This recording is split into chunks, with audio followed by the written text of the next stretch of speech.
Thank you for tuning in to the GSMC Basketball Podcast presented by the GSMC Sports Network. I'm your host, Nelson, here on this Thursday afternoon. And let's just go right into what the first two segments are going to be. So, obviously, the first segment is going to be about the Miami Heat again going against the 76ers, and the 76ers winning that game. So we're going to talk a little bit about that and the stories behind that, because there is some interesting news to know that happened after the game.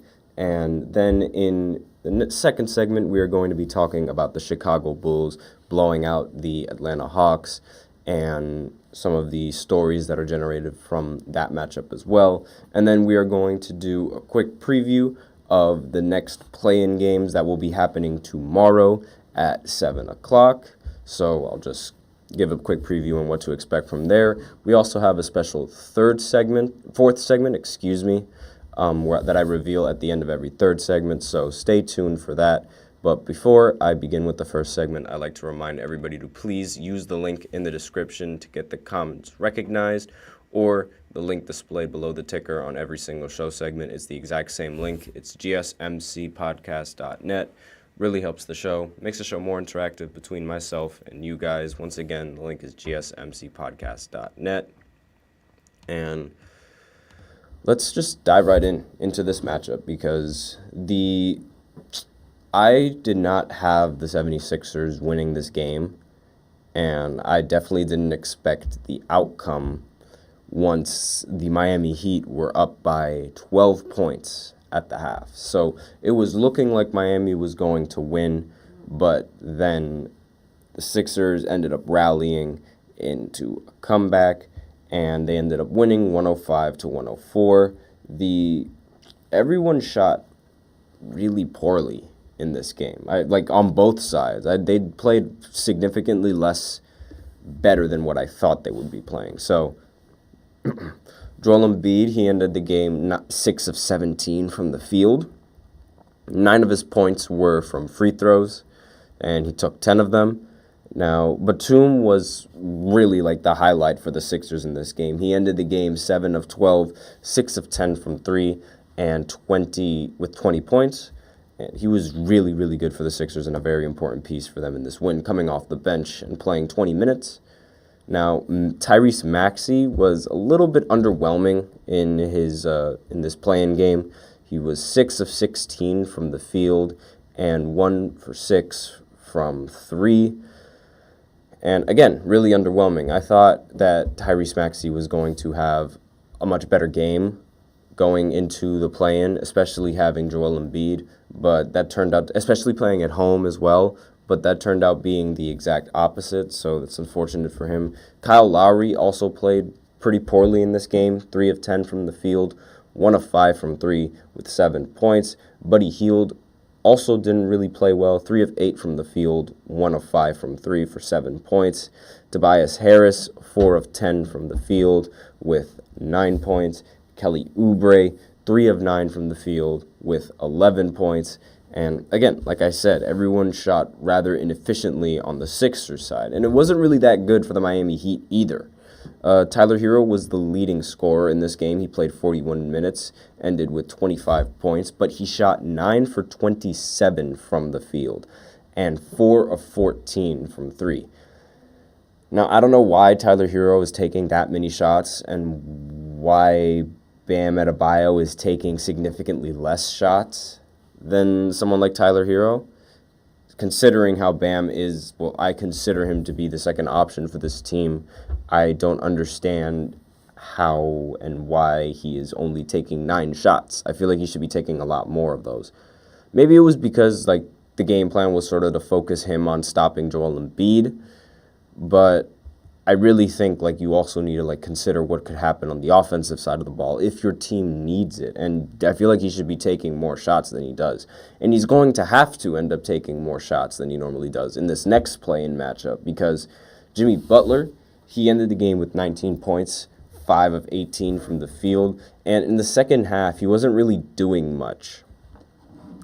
He wasn't really doing those signature Jimmy Butler runs late in the game where he'd just shuts the whole game, shuts the whole stadium down, shuts the whole basketball court down, and they end up winning. That's not what happened in this game. And is playoff Jimmy a myth?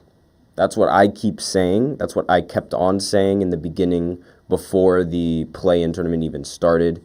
And unfortunately, Jimmy Butler, it was revealed later that he had has an MCL injury. That's what the X-rays revealed after his game, his MCL injury in his knee. The injury it's going to sideline Jimmy Butler for 4 weeks. Therefore, he's going to miss the playoffs entirely. And, well, not miss the playoffs entirely. He's going to miss the next play-in game because we're not entirely sure if they could make a run and go pretty far. We have no idea how the playoffs are going to play out. But as of right now, he is not good enough to play in the next game where they match up against the Bulls and the Hawks. And this was the same story that happened with Zion and the Pelicans. Literally almost the exact same story. And the only real difference is that Zion played phenomenally in the game and Jimmy Butler didn't really play that well compared to Zion. I mean, 40 points, it's really difficult to beat 40 points. And again, I did not have the Miami Heat losing this game, but now they're forced to play an elimination game. This could cost them their entire season, and they can't play it without Jimmy Butler. And this is sort of like falling directly flat on my face. If you guys remember from the previous podcast, if you guys tune in, I mentioned how I don't think that the Bulls or the Hawks have any kind of chance of making the playoffs this year. And now I've just been proven wrong because the Bulls, they legitimately have a shot at beating the Miami Heat without Jimmy Butler now, officially allowing them a chance to play as the 8th seed. And wow, who would have thought? And not only that, like I mentioned before, there's going to be DeMar DeRozan in the stands, and she was at the Raptors away game in the play-in, if I remember correctly, and she was sort of the player she was the fan that stood out and disrupted the Raptors with their free throws. So she could definitely do this again to the Miami Heat, which might be a little bit more dangerous because people in Miami are not as, let's say, nice as the people in Canada. And it would be really funny if it happens again. It'll be, oh my gosh, this little kid this toddler is just aggravating the team and completely throws them off. But back to the Sixers and Miami Heat matchup. Again, the game was really close. The final score was 105-104. Mainly because a lot of the players were playing worse than they usually do. But, again, I really was not expecting this win coming in from the Sixers. So now that the Sixers have won, they get to play the New York Knicks in the first round of the playoffs. And honestly, I have the Knicks winning this game in 4 games. That's how confident I am with this Knicks team. I think that they have exactly what it takes to sort of beat, excuse me for moving out of the camera. They have exactly what it takes to beat Joel Embiid and to beat this team. They have all the pieces. They have all the players. They have the chemistry. I genuinely think that the Knicks have a great chance to beat them in 4 games. And I think that's, like I said before on the previous podcast, this would be the end of the road for the 76ers. Regardless of who they played in the first round, I thought they were going to lose in 4 or 5 games because if they lost this game, then they would have had to play the Celtics, and the Celtics, they're just going to beat them, and because they always beat them. Jason Tatum, he always plays very well against the 76ers, and it's Celtics as a whole, they all play really well. So I wouldn't put it past them to beat them again, as to continue that trend as they've been doing previously. This also gives Joel Embiid and Maxey some time to rest, since they won't have to worry about playing another game tomorrow, which is when the next play-in games are happening. So that's always good news for them. Joel Embiid definitely needs that rest just to make sure that he doesn't re-aggravate his injury, even though that he's been healthy. They want to make sure that he's at 100%, even though I'm not entirely sure that's going to matter because they're playing the Knicks.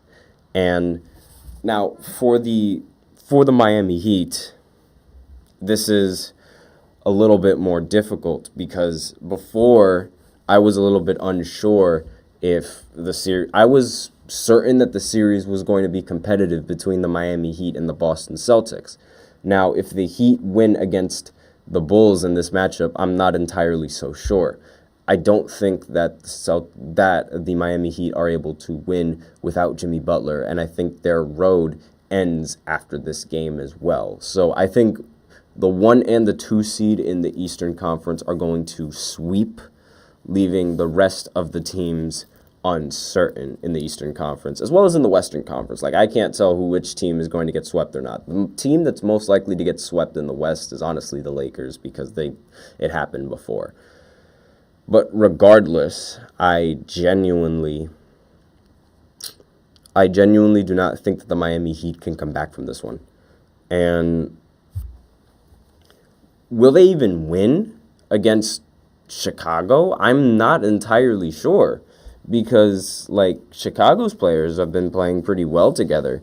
And now that the Miami Heat have sort of lost their best player, someone is going to have to step up. Now, it's really possible for someone to step up, but is it going to happen? Highly unlikely. I genuinely think that, like, Jimmy Butler was, like, is usually... Even though I say Jimmy Butler is like playoff Jimmy is a myth, he's still a very valuable piece to have on both sides of the floor. He's a really good defender as well. Well, he's a good defender. And he's obviously, like, when you have someone who could defend like that, it's incredibly valuable, especially at the position that he's playing, because he'd be able to guard DeRozan and slow him down. And that's right now, other than, like, he is one of the 3 threats that you can eliminate from the Chicago Bulls and their offense. Because I'm going to talk a little bit more about it in the next segment, but Vucevic and Kobe White, they both had a very great game against the Atlanta Hawks. So eliminate one of those targets and you don't have to worry about ridiculous production from him. Even though DeMar, he didn't really play up to the standards that I thought he was going to play up to, but he did play well. I'm not going to take away his performance because that would just be egregious.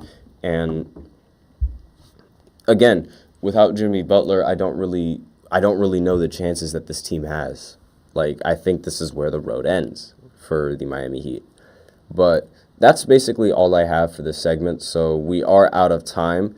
And I'm going to go ahead and talk about the Bulls going up against the Hawks and some of the stories that can entail about that. Because now there's sort of rumors that Trae Young might have played his last game with the Hawks. So I will be right back after this short break.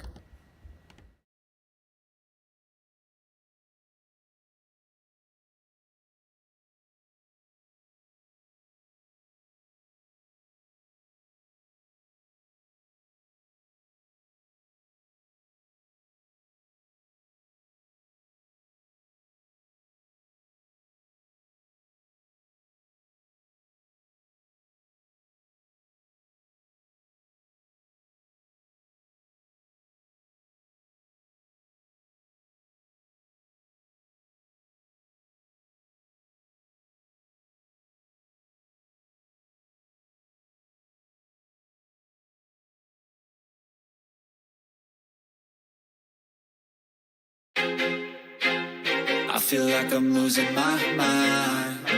Is everybody in the world blind? Please, Lord, give me a sign, a sign. I feel like I'm losing my mind. Is everybody in the world blind? Please, Lord, give me a sign, a sign.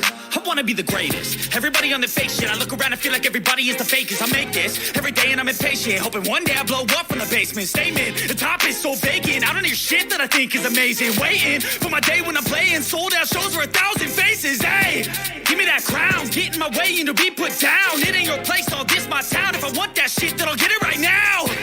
I'm losing it, the noose it fits, some loose shit, a stupid myth. You choose to live or choose to dip, you choose to fight or lose your grip and lose a gift. Oh, I feel like I'm losing my mind. Is everybody in the world blind? Please, Lord, give me a sign, a sign. I feel like I'm losing my mind. Is everybody in the world blind?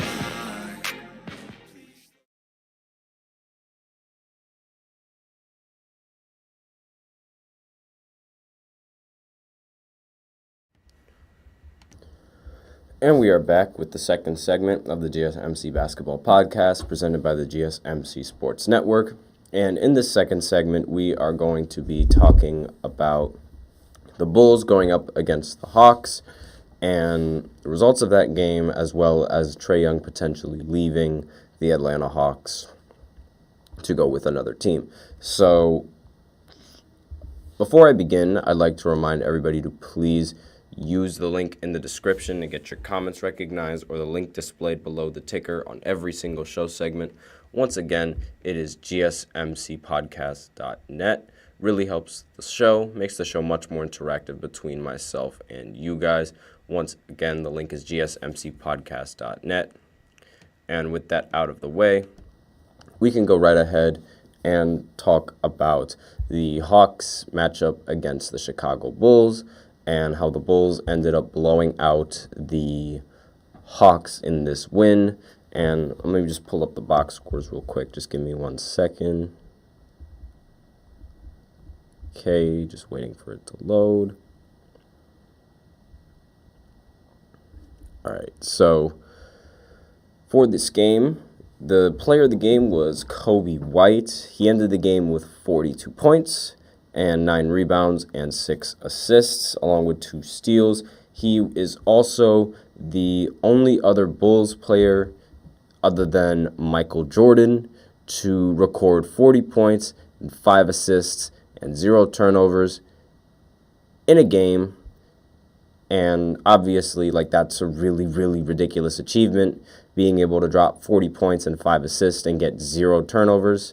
Now, he's also the first player ever to record 40 points, 5 rebounds, 5 assists, 40 plus rebounds, 5 plus assists.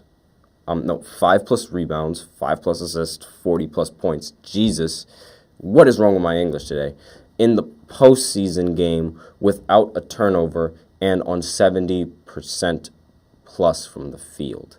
So, obviously, he played a very good game, a very historic game, and unfortunately, however, this game doesn't count.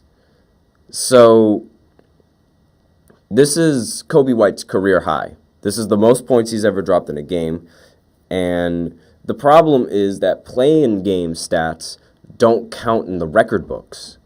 For some reason, I don't understand how that works, because a lot of people are trying to argue that the play-in game has no meaning to it. And having rules like this apply is only boosting that argument, and therefore, discrediting a lot of what, because I personally think that, the play-in, only when it's, necessary, for the Western Conference, is a great addition to this game. And Adam Silver did a great job in making this into a thing. However, if it's not going to count in the record books, then it's going to be very difficult for a lot of people to take it seriously. Because if this game doesn't count, then, what postseason game does? That does not make any sense. And it's also, just completely discrediting everything that he did in this game, because dropping 42 points is very impressive. And Nikola Vucevic ended the game with 24 points and 12 rebounds, so he was another integral piece to this team. And Javonte Green ended the game with 10 points. And really, Kobe White did most of the scoring in this game and was arguably the main reason why they won. Now, on the Hawks side, DeJounte Murray ended the game with 30 points, 7 rebounds, and 6 assists, shooting 11 for 21 from the field. Clint Capella ended the game 11 for 15 from the field with 22 points and 10 rebounds. 17 rebounds, excuse me. I don't know what's up with me today and recently. It's probably all this schoolwork, honestly. Like, I got finals due in a few weeks, and they're really, really kicking me. But, yeah, so Clint Capella, he ended the game with 22 points and 17 rebounds, along with 4 assists. Trae Young ended the game with 22 points and 10 assists. And Bogdanovic ended the game with 21 points, 5 rebounds, and 4 assists. So most of the scoring came from the starting lineup, and they really didn't get a lot of help coming from the bench. DeAndre Hunter ended the game 3 for 16 from the field and only ended with 8 points. 0 for 7 from 3, and honestly, he's the main reason why they lost. He is the biggest reason why this team lost, because that shooting held them back. If he would have hit a couple more shots, the game would have been a little bit closer, but it wasn't.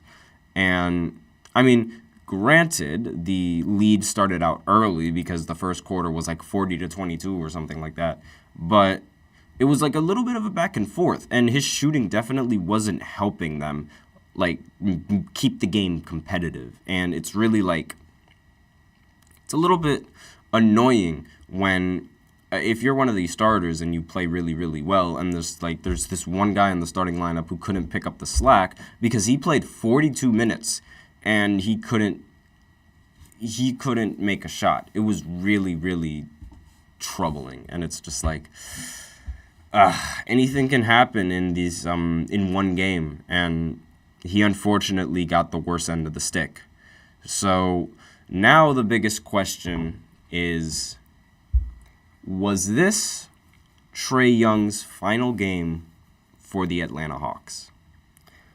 Because there have been a little bit of speculation. Like, I know DeJounte Murray was in trade talks, but there also has been like the theory that, or the possibility that Trae Young gets paired up with Victor Wembanyama, because considering how good of a playmaker Trae Young is. And will this be his last game on the Hawks? He's also talked about it on his podcast before, where he just wants to win, and if he feels like he can win in Atlanta, then he is going to stay there. But if he doesn't feel like he can win, who's to say he's not going to change his team and decide to go somewhere else? Now, it's a little bit unsure, and it's a little bit uncertain of like what his future could entail. And it's all dependent on the direction of the Hawks. Maybe if they make some big moves in free agency and they're able to get some stars to play in Atlanta, maybe that will change his mind and decide to stay with the organization because they are providing him with the help that he needs. Because unfortunately for Atlanta, ever since that one Eastern Conference Finals appearance in 2021, where there was like a little bit of COVID, like just recovering from a COVID year, not in the bubble, but, after the bubble, they haven't really seen much success they haven't seen much success after that series, like, at all. And it's really concerning, because it's like the team is supposed to be making steps forward, not making steps backward. And so far, that's sort of been the only thing that they've done, especially in the postseason. They lost to the Miami Heat in the first round, with Trae Young playing very poorly. They also lost to the Celtics in the playoffs, which, again, Trae Young was responsible for winning a game against them, but it's like they still ended up losing, and they haven't really gone as far as they have previously. And it's honestly a similar story with the Dallas Mavericks, except they got to the Western Conference Finals a little bit later. then Trae Young and the Hawks made it to the Eastern Conference Finals. But ever since they made that conference finals appearance, they missed the playoffs, and now there's a chance they might get eliminated again to the Clippers, which is like it's a similar story, and it's honestly like a pretty funny parallel, but both teams should be a little bit concerned, especially the Hawks with they have no idea if Trae Young wants to go out, then that would push DeJounte Murray out as well. So things to consider for the Hawks. Now, on the Bulls side, they have a chance to play for the 8th seed against the Miami Heat. They have a pretty good shot at winning this game, assuming that all these players end up playing as good, if not better, than they previously had tonight, or last night, excuse me.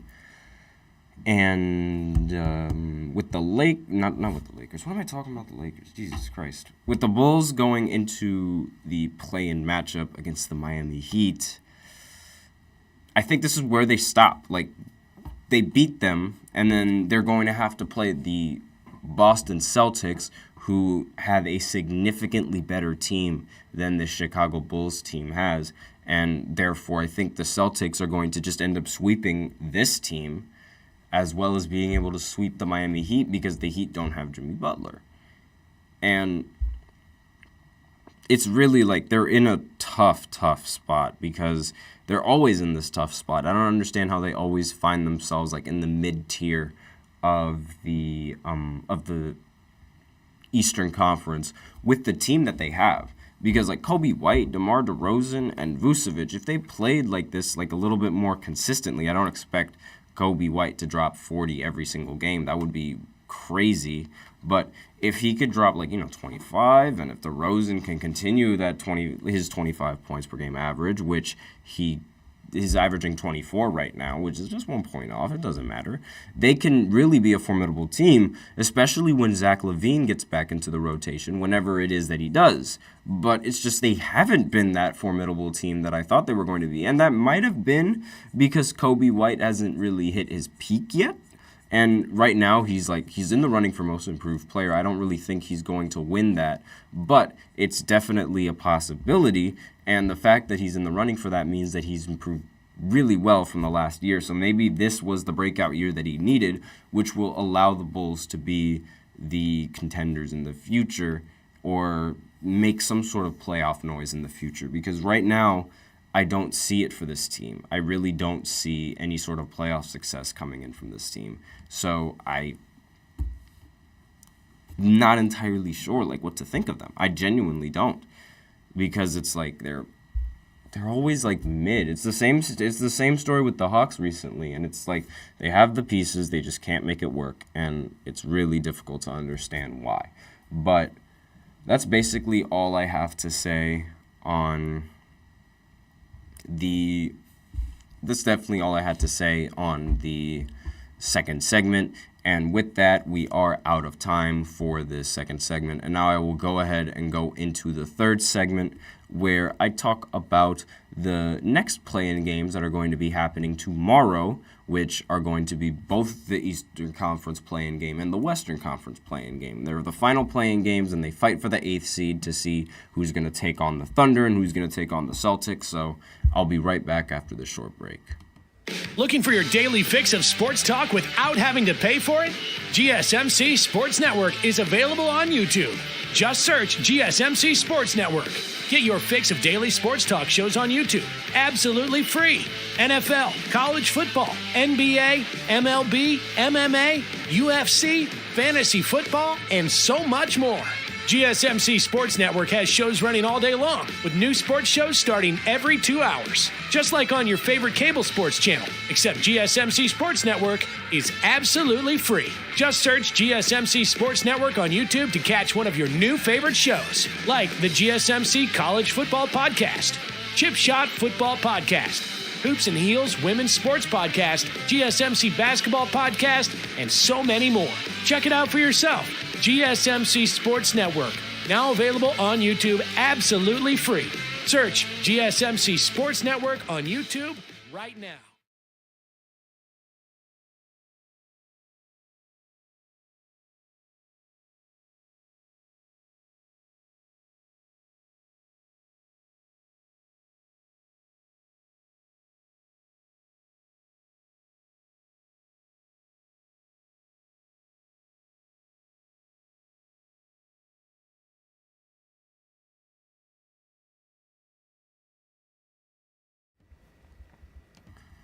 And we are back with the third segment of the GSMC Basketball Podcast presented by the GSMC Sports Network. And in this third segment, we are going to do a brief play-in preview of all the games that are going to be happening tomorrow. But there is some breaking news that I just saw, so I might as well go ahead and tell everyone what that is.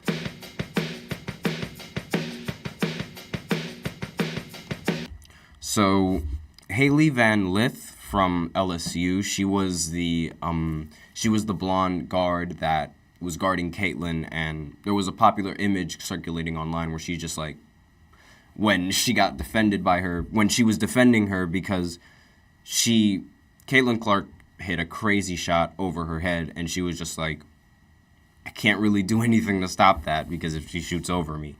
And she's transferring to TCU, and this report happened 1 hour ago, so just wanted to update everybody for all my women basketball fans that are out there. But let's go right ahead and talk about the next matchups for the play-in tournament, which will happen tomorrow at 7 o'clock on ESPN and on TNT.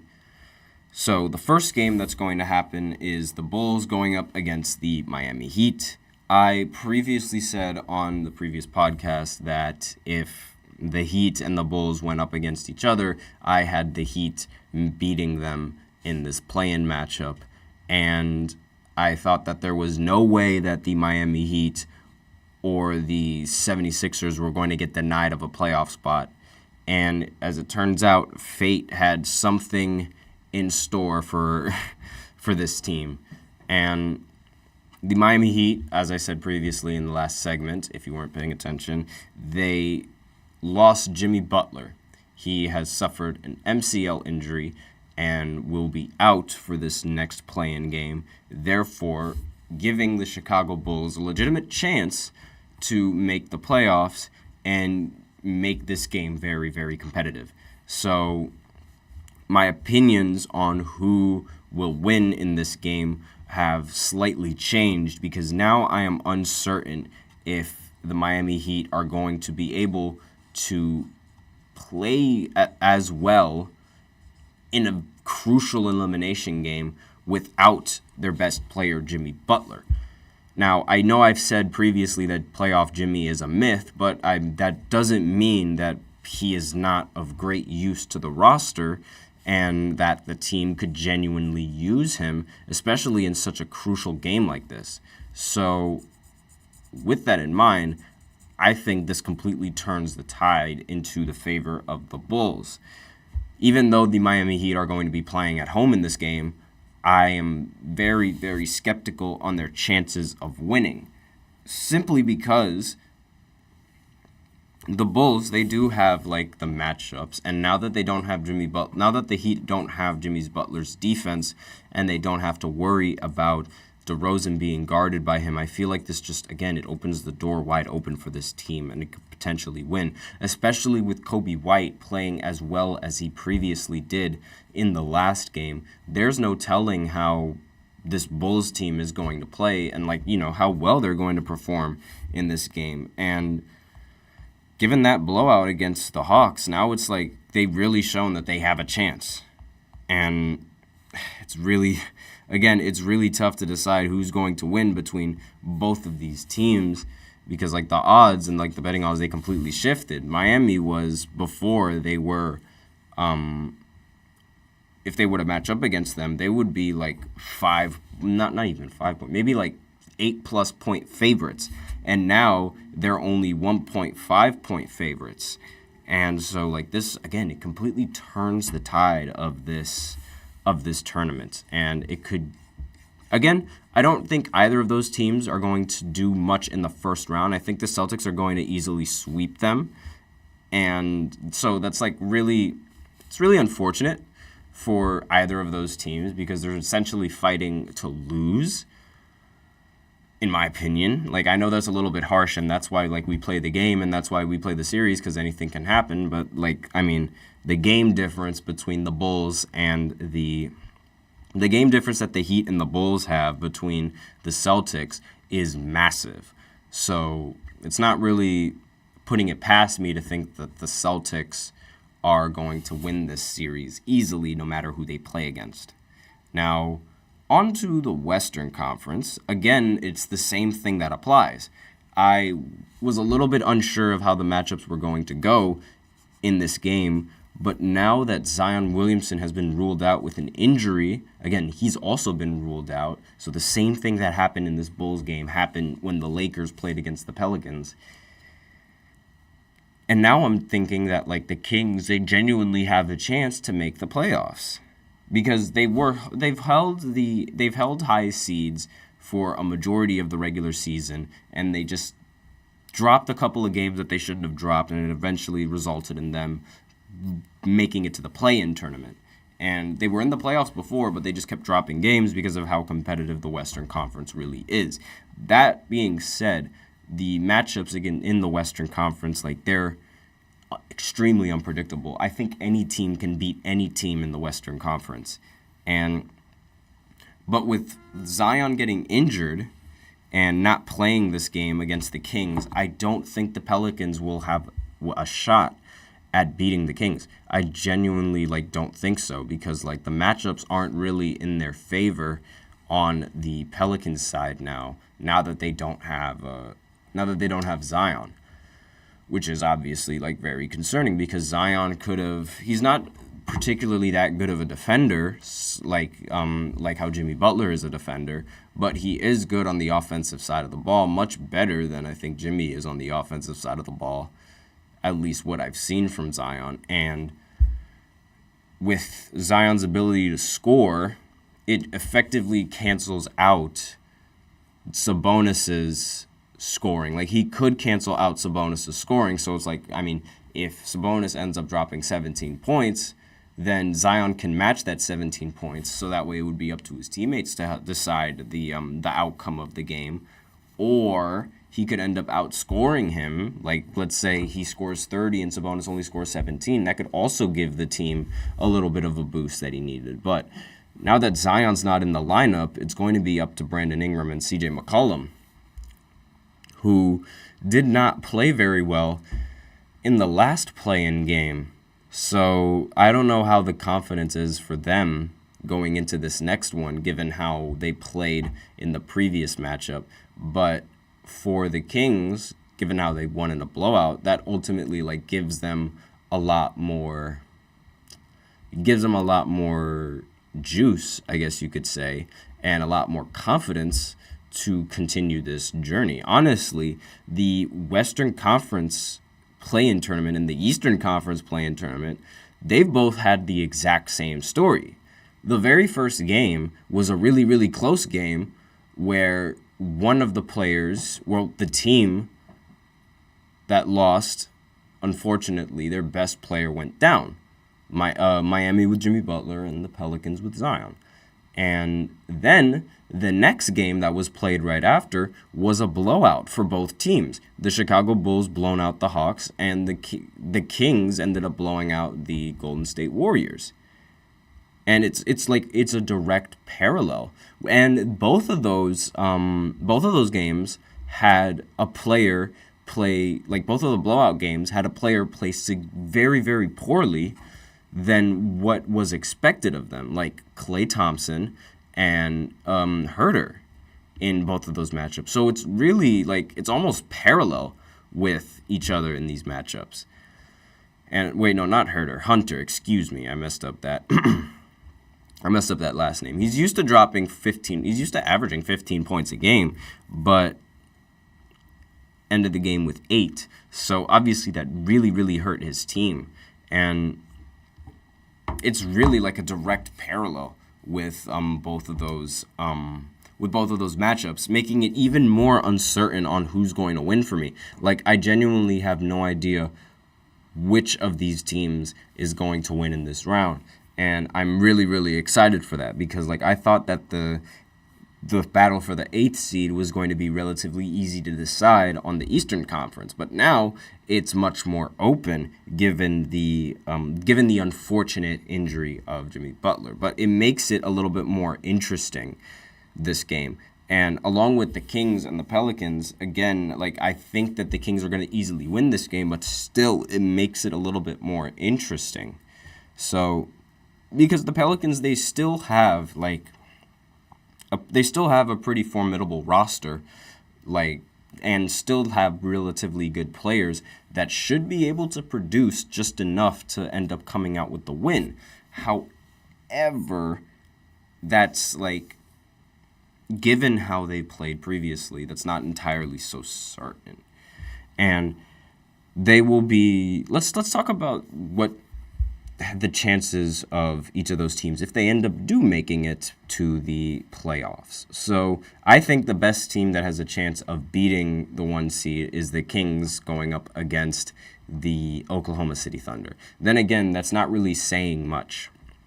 It would have been the Pelicans had the Pelicans had Zion in the rotation, but after his injury, I don't think so.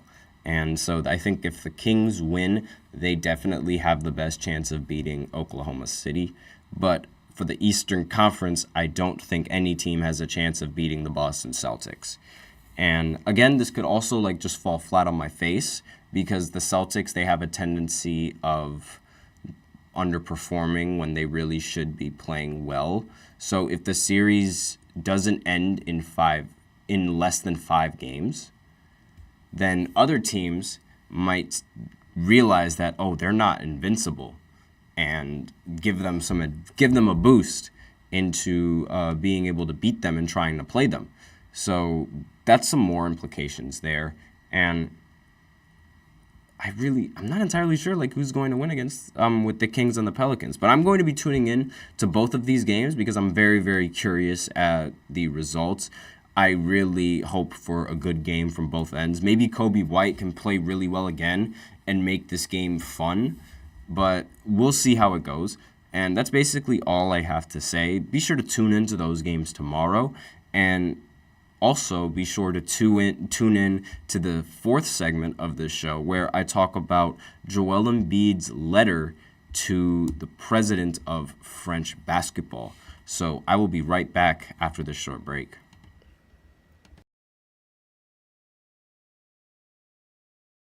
For the best and latest podcasts available anywhere, go to the podcast app on your cell phone and type in GSMC to access free content-rich podcasts on health and wellness, book reviews, sports, entertainment, relationships, social media, movies, technology, finance, and even weird news. Subscribe and download the GSMC Podcast Network's family of shows, available everywhere podcasts are found.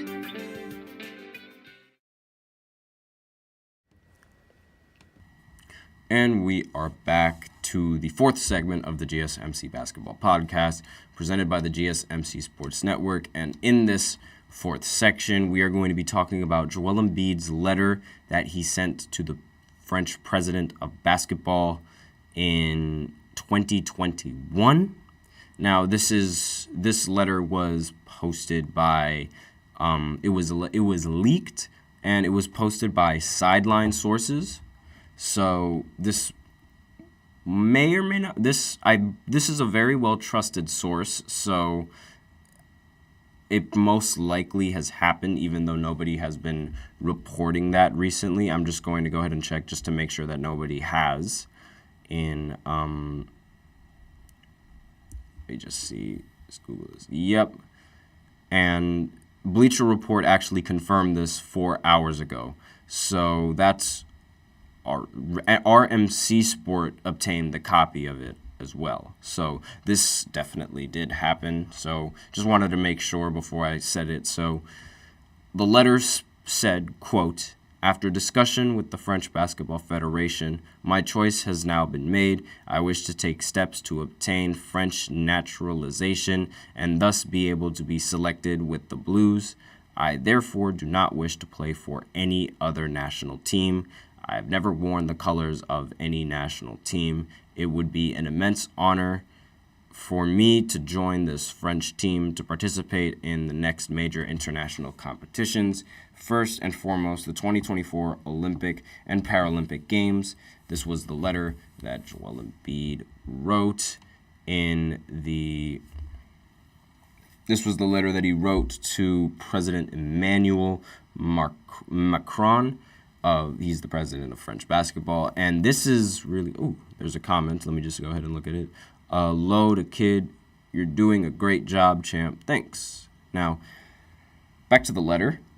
The president of basketball, he most definitely must feel stabbed in the back after reading this letter. I mean, I didn't realize why the French president of basketball was so upset at Joel Embiid for choosing to play for Team USA. But now, since I read this, I can see why he's so upset, because he feels stabbed in the back. This is, to compare it to the NBA, this is literally Kevin Durant signing with the Golden State Warriors. This is almost not entirely verbatim, but this is what it feels like for the president of French basketball, because he said that he wanted to be a part of the team. Again, he wanted to be a part of the team and represent no other nation, yet here he goes representing Team USA, simply because the Team USA roster is most of the time, 9 times out of 10, much better, especially when they send the best players and they don't send the second best players coming up. They're usually much better than international players. And in these international tournaments, it's no secret that basketball is America's sport to lose in the Olympics. And Joel Embiid picking Team USA to be a part of, it's almost as if he's taking the easy way out, which is seen as soft, which doesn't help his reputation of being a flopper in the NBA, since a lot of people genuinely think that Joel Embiid is rather soft. So this doesn't really help the accusations for that. But regardless, this letter was written in French, by the way, so I just translated it. But it's really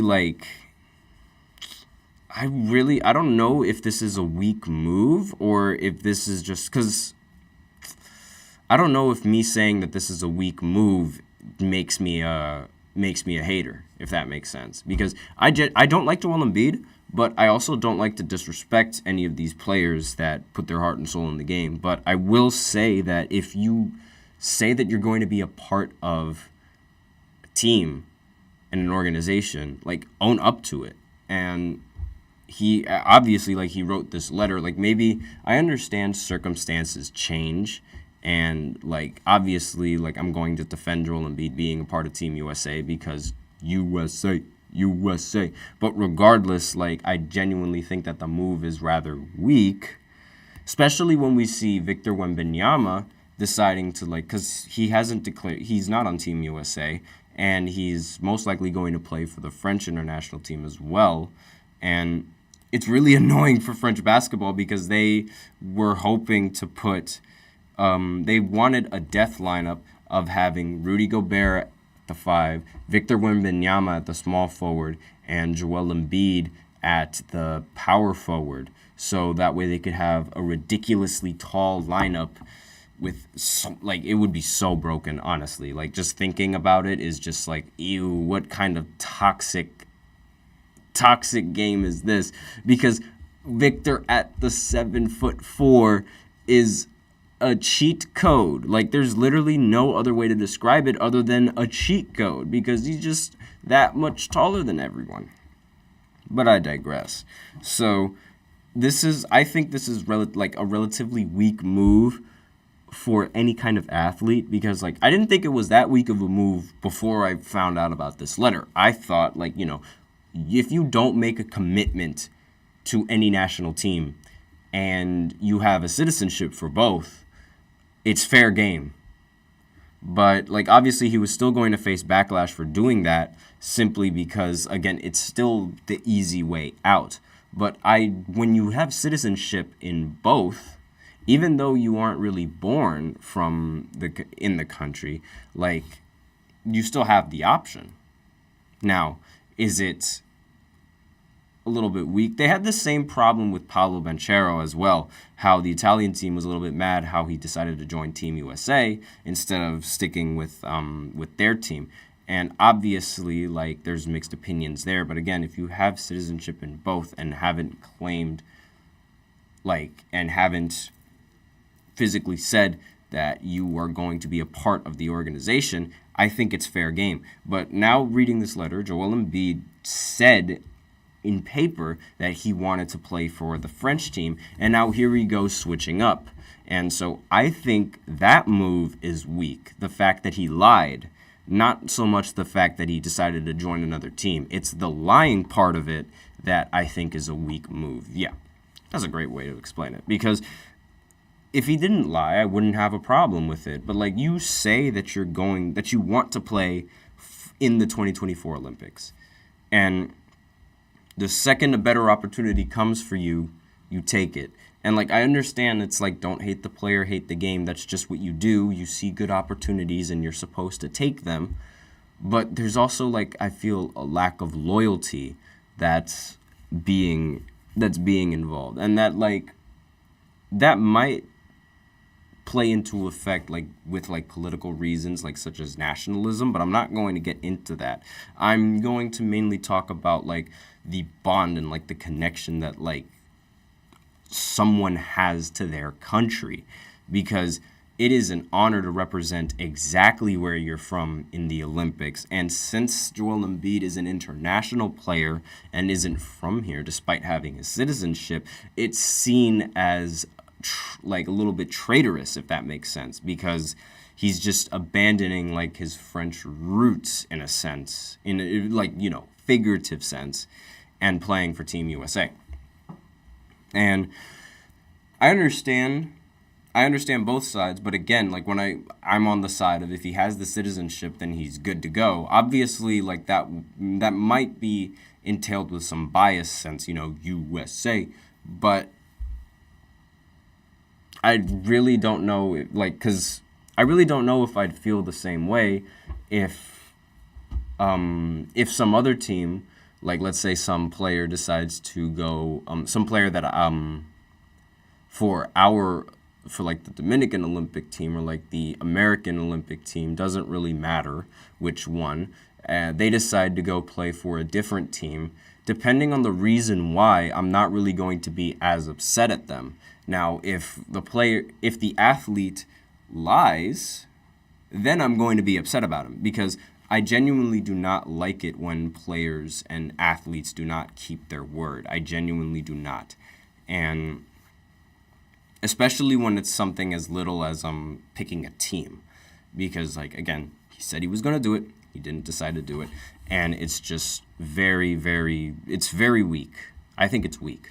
But that's going to be a shorter segment, and there's really not much that can be, like, that needs to be talked about with this anymore, because, like, we see the letter, the roster has already been confirmed, and unfortunately, we'll see, like, how Victor plays on the French team, because now that he has legitimate experience in the NBA and how these players play, I'm not entirely sure if that'll give him all the advantage that he needs.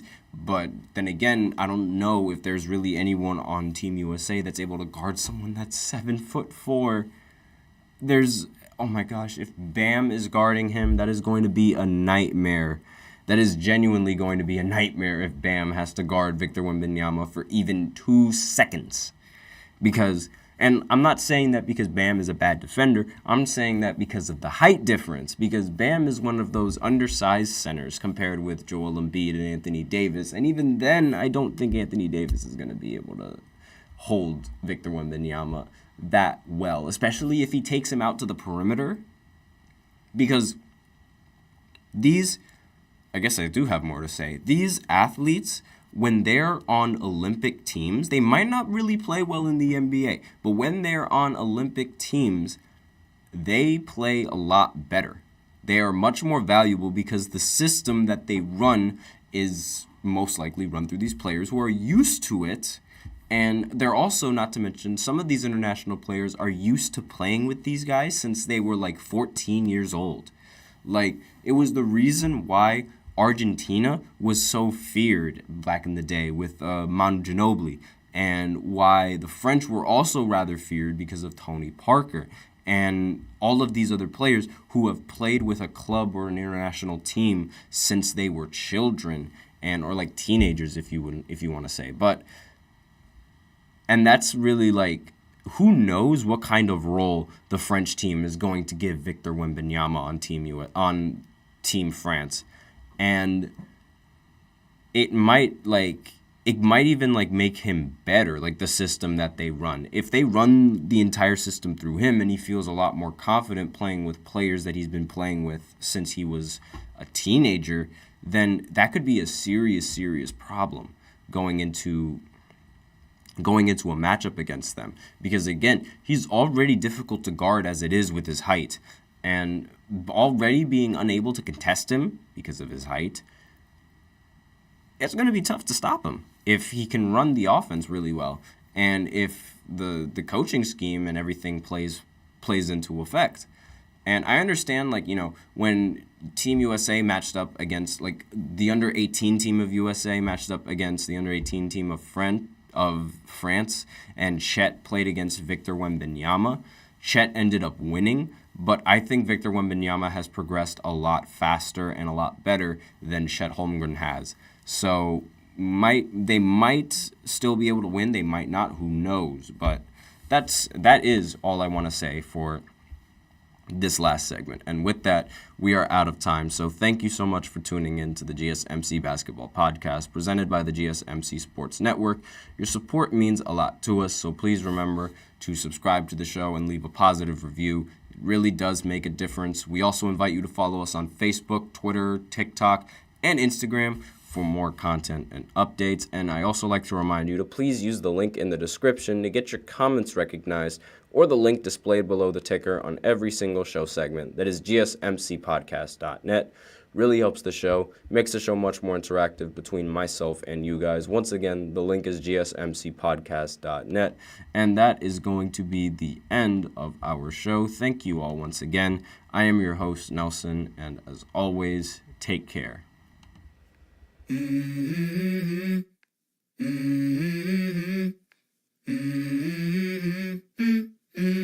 go. I wake up to a little bit of drool on my pillow, feel like it's gonna be a bad day. Yeah, I'm tired of shit, and the coffee ain't hit.